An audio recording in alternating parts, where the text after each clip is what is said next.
Hello, it's Dr. Pamela, and I want to talk with you today about senior year, making the most of senior year.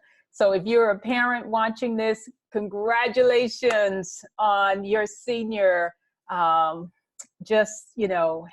an awesome year and just being in a position to do some wonderful things after high school.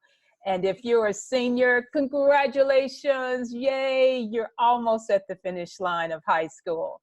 So anyway, I want to give you 4 tips that can help you make the most of senior year and just enjoy the experience, especially as a college-bound senior. If you're planning to go to college, I got some tips for you that are going to make all the difference in terms of senior year.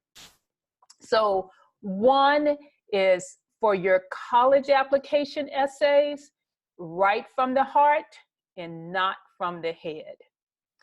Write, W-R-I-T-E, from the heart and not the head.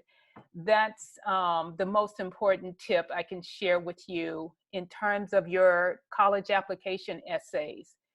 It's not meant for you to regurgitate your activities resume or to just write about something that you don't even care about. It's not about writing something that you think an admissions reader wants to hear. Write from the heart. What is it that matters to you? What is it that you care about? That's what you want to write about in your essays. Don't overthink it. Yes, you do want to write it well, but write it in a way that's true to who you are. Because at the end of the day, the college that admits you is the college that's the fit for you in terms of what you have to say. So in no way should you feel that you should make something up because that's what will help you with getting admitted. No, it's about what's true to you. That's what you write about, okay?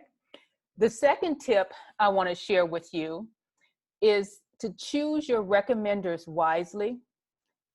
I would say, ask a teacher that you really worked hard for and one that, also knows you well.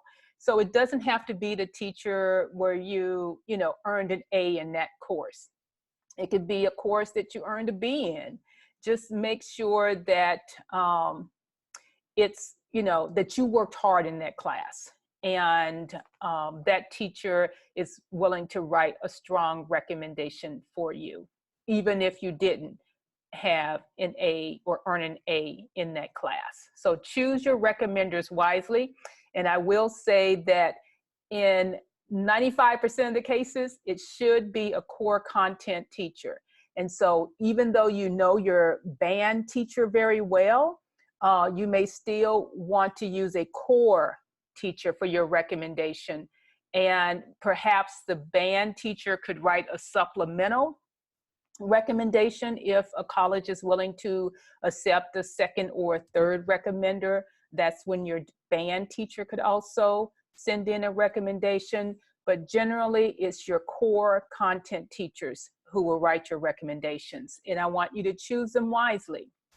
The third tip is to balance the course load and rigor.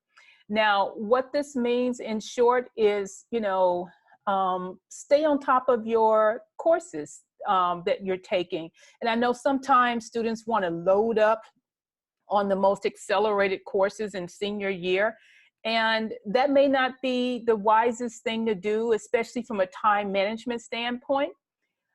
So just make sure you're balancing your time with the course load, with the rigor of courses that you have in your schedule in senior year.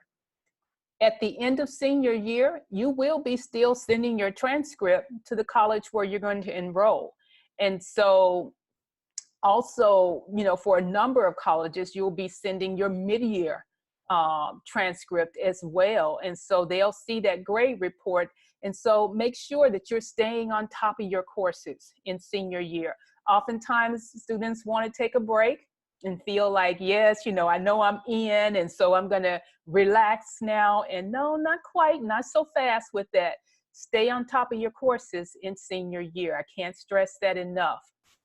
And then the fourth thing is, this might be a little bit controversial that I'm saying this, but the fourth tip for you as a senior, don't be afraid to wait for college. And I know for myself, I should have probably taken a year off before going to college, but you couldn't tell me anything. I thought I was grown and I was just going to go right away.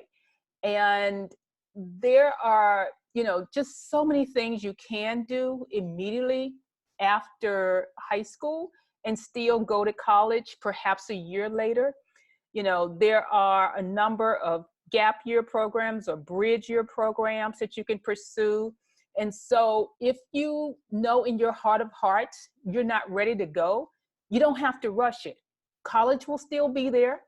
And I think it's a great idea when students want to take a year. Granted, it's not a year to just kind of hang out and do nothing. You do have a purpose. You do have some intent in terms of how you spend that year and have some type of structure to it. But certainly don't be afraid to take that year. Take that year because, after college and well into adulthood, it's harder to have that time. You don't get that time back.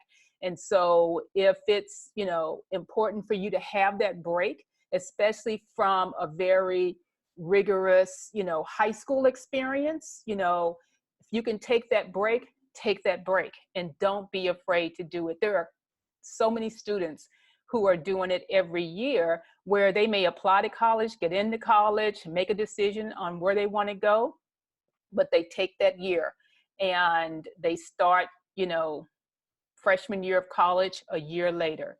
That's okay. So those are my tips for senior year, and I know it's going to be a great year.